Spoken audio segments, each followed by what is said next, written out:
সামনাসামনি ধরা খাইছি। আমি এখানে সংসার করব না, আর যদি 10টা বউ থাকে বাচ্চা থাকে আমি একা ছিল।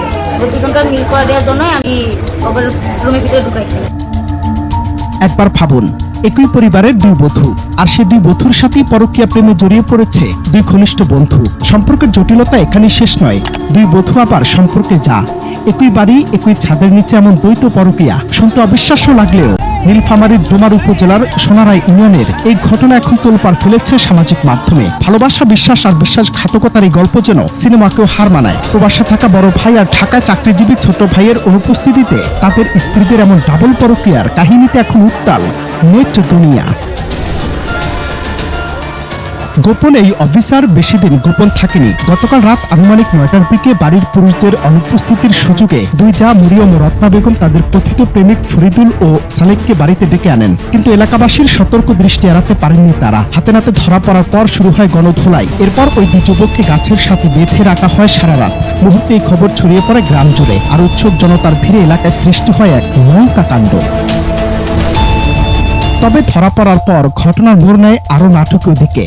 গৃহবধূদের একজনের দাবি, তিনি নিজে পরকীয়ায় যুক্ত নন, বরং ছোট জায়ের প্রেম মেলাতেই নাকি সহযোগিতা করছিলেন তিনি। অন্যদিকে অপরজন যেন আরো এক ধাপ এগিয়ে। লোকলজ্জার ভয় দূরে ঠেলে দিয়ে তিনি সাফ জানিয়ে দিলেন, এই বাড়িতে তার সংসার নয়, বরং প্রেমিকের সাথে গড়তে চান নতুন জীবন। রানীর সাজে সাজা সেই গৃহবধূর এমন অনর অবস্থানে হতবাক খোদ স্থানীয় জনপ্রতিনিধি ও উপস্থিত জনতা। আমার একটাই কথা, যেহেতু পরিস্থিতি এর জন্যই খারাপ হয়েছে, সামনাসামনি ধরা খাইছি। আমি এখানে সংসার করব না, আর যদি 10টা বউ থাকে বাচ্চা থাকে আমি একা ছিল। কার কাছে? ফরিদুল। ফরিদুলের কাছে। আচ্ছা, কতদিনের সম্পর্ক তার সাথে? মিনিমাম 10 বছর। 10 বছর। আচ্ছা, আপনার সন্তান কতজন? একটাই মেয়ে। একটাই মেয়ে। আপনার নাম কি? ও ঠিক আছে। আমি তো ওরা দুজনের পছন্দ করে ওকে দুজনকার মিল করে দেওয়ার জন্য আমি ওদের রুমের ভিতরে ঢুকাইছি। আমি যার সামনে তো সহযোগিতা করছি, সাহায্য করছি। আমার কারোর সাথে কোনো সম্পর্ক নাই, কিছু নাই।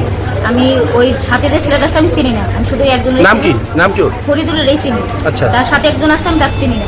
সম্পর্ক ছিল কার? ফরিদুলের সাথে সম্পর্ক কার ছিল? রত্না ছিল। আচ্ছা, আপনি তাকে বাড়ি আসার জন্য সহযোগিতা করছেন? আচ্ছা, কতদিনের সম্পর্ক তার সাথে বলতে পারেন? 10 বছরের সম্পর্ক। 10 বছর। আচ্ছা, আপনাকে এইভাবে নির্যাতন বা আপনি কেন এখানে আছেন, আপনার কি মনে হয়? এখন আমার একটাই ভুল হয়েছে যে আমি ওদের সহযোগিতা করে রুমের ভিতরে ঢুকাই, মানে আমিও ছিলাম সাথে। আচ্ছা, আমি যদি লোকজন জড়া করতাম তাহলে এই বিষয়টা আমার ঘাড়ে চাপতো না। এখন কি চান আপনি? এখন কি চান? এখন আমি চাই তাদের সমাধান হোক। সমাধান হোক। হ্যাঁ, তারা দুজনের বিয়ে করুক, আমি এটাই চাই।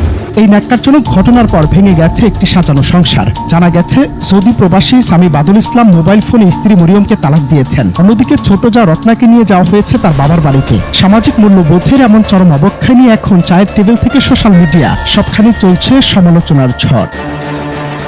অনন্ত হাসান মাসুদ, বাংলা টিভি।